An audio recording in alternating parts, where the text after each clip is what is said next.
And we're back. And have you watched the first 3 episodes of the new Disney Plus Hawkeye show? I think that they've been super fun. To be fair, I'm one behind so far, but it's okay. Listen, I'm here to tell you why I think the MCU is setting up Kate Bishop to pull a bunch of threads together, a bunch of things that we've seen will finally make a lot of sense, and also to tell you how cool she is and recommend you some comics that you might want to read if you love the snarky queen as much as I do. So without further ado, let's talk TV, but also comics. Let's try that again. Without further ado, let's talk Kate Bishop.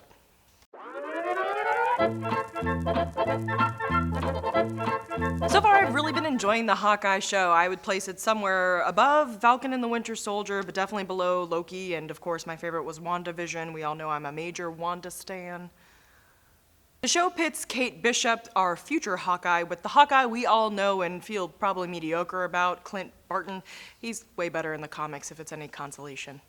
And they're kind of partnered up by accident in this weird Christmas-themed show. It's got a lot of action in it. I'm not really here to review the show. I'm here to tell you why Kate Bishop is incredible and why you'll really like her, why she'll be your new favorite Hawkeye, why MCU Hawkeye will be redeemed, and also to speculate, as I do in some of these videos, as you may or may not know, about how Kate Bishop is going to pull a bunch of threads together that Marvel has been leaving like little breadcrumbs for us. And we're just like, no, give it to us. Anyways, okay, let's talk about Kate Bishop and why she's awesome. There's probably going to be some spoilers from other Marvel shows and, of course, movies in this, which I assume you probably know by clicking on this. I just wanted to let you know I don't want to be a jerk.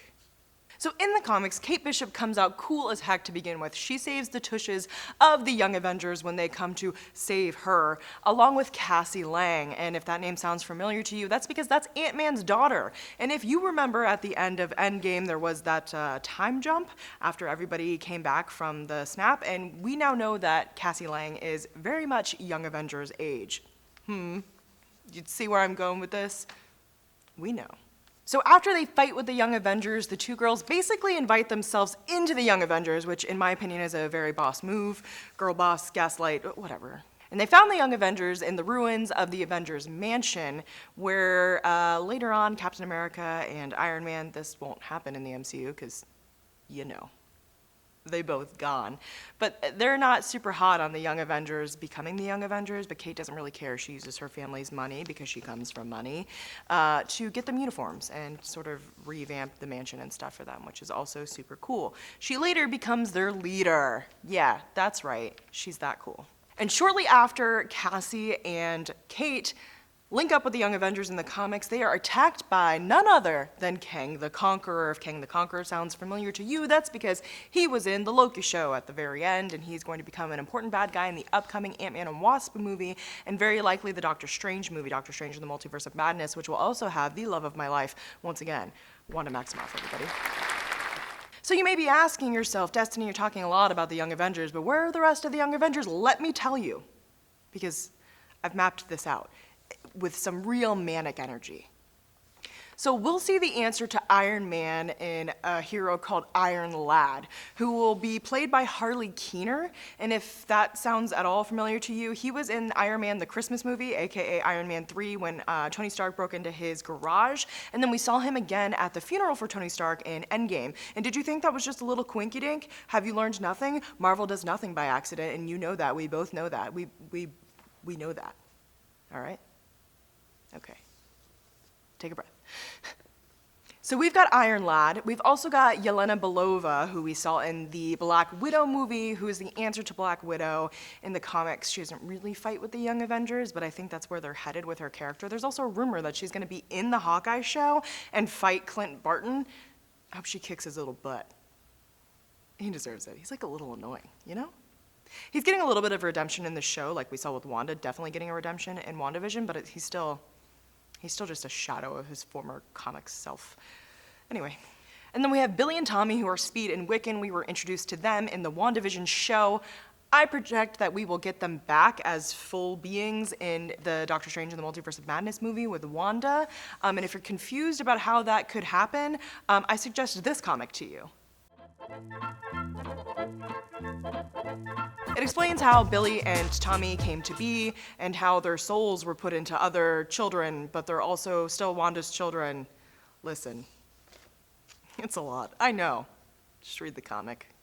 And of course, we've got Kate as Hawkeye. We have Cassie Lang, who later gets a suit like Ant-Man's, and she becomes a hero called Stature. But we are still missing a few important players here, and here's how I think that we get them with my limited comics knowledge and lack of sleep. So we're missing Teddy Altman, who is half Kree, half Skrull, and later becomes the king of both alien races, sort of. He like rules over them. He also becomes Wiccan's husband, which is great. And I think we'll probably get him either in the upcoming Captain Marvel movie, or there's a show coming out on Disney Plus in 2022 called Secret Invasion. It will have one of the Eternals from the Eternals movie. Also, we get to see Kobe Smulders reprise her role as Maria Hill. We will also see Nick Fury. But if you remember at the end of WandaVision, we definitely know something's happening with the Kree and the Skrull because one of them comes and they talk to Maria Rambeau, who got powers. You're seeing the trajectory here. Okay, so that's where I think we get Teddy Altman, right? Next, we're missing Patriot, who is the answer to Captain America, basically, in the Young Avengers, and I believe we've already met him. I talked about this in an earlier video, but his name is Eli Bradley.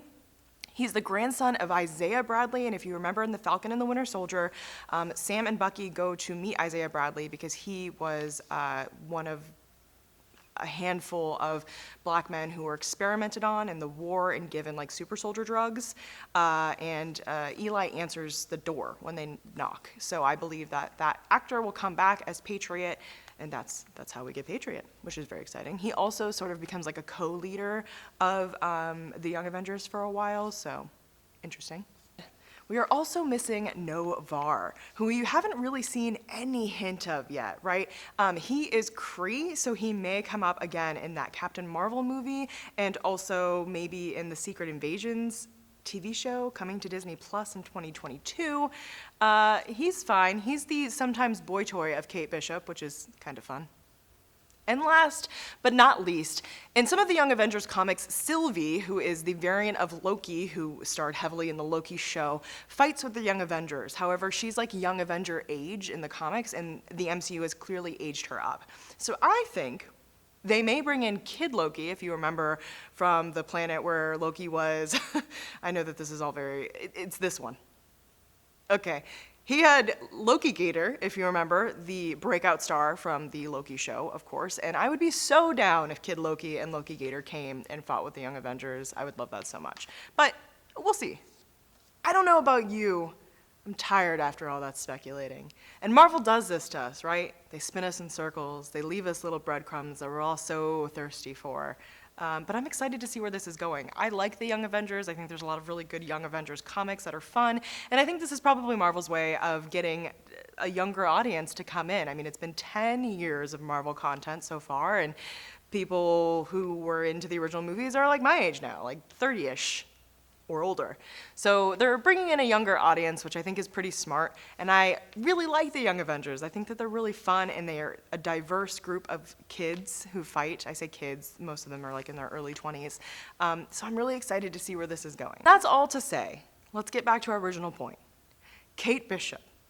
I love Kate Bishop. She's an absolutely awesome character. She's funny, she's smart, she's so witty, and she has no superpowers except for like the tenacity of like 10 normal humans, and I appreciate that about her. And if you'd like to read more about Kate Bishop, if you're loving her in the show or you're more interested in her character, I cannot recommend this comic enough, Hawkeye, My Life as a Weapon. Not only is it a great portrayal of comics Hawkeye, but also our other Hawkeye. Now this comic is so good. Matt Fraction is a Portland native. He's one half of the power couple of Kelly Sue DeConnick and Matt Fraction. Kelly Sue wrote Captain Marvel, which was later turned into a movie. You can see it on my bookshelf right here. Anyway, it's an amazing comic. The witty banter in it is just unparalleled, and David Aja, his work is beautiful, and you can see the influence of his work all over this show. There's a lot of talk about compensation. David Aja was not compensated for the show, and that is problematic. And as we move forward and a lot of these comics are turned into shows and movies and stuff like that, it's definitely a conversation that needs to be had, and I thought it would be egregious of me to gloss over that. In Hawkeye, My Life as a Weapon, Kate Bishop has left the Young Avengers. She's not doing that anymore, but it's a great snapshot of the kind of character that she is and has lots of reasons why I love her in it. So I still recommend that comic to you. You'll be okay if you just pick up the first volume of this. You don't really need a ton of background. So There you go. I know reading comics can be really overwhelming sometimes, so just take it easy. If you have any questions, you can find me on social media. I'm on Twitter at hello_destiny. You can subscribe to this YouTube channel, leave me a comment or whatever. I'm always happy to point you in the direction of some comics or just chat with you about nerd stuff. I've missed you guys. I'm sorry. It's been super busy, and I'm back. I plan on being back a little bit more, and I appreciate your patience as always. I would love to talk to you about what you're reading, what you're not reading, why, all that stuff. You know how it is. But like I said, keep your eyes on this channel. We'll be doing more trailer reviews. I'm going to be uploading more videos like this on a more consistent schedule. And so I appreciate you all. I appreciate every single one of you. But until then, I'll see you all next time, same-ish time, same place. And until then, this has been Nerd News with This.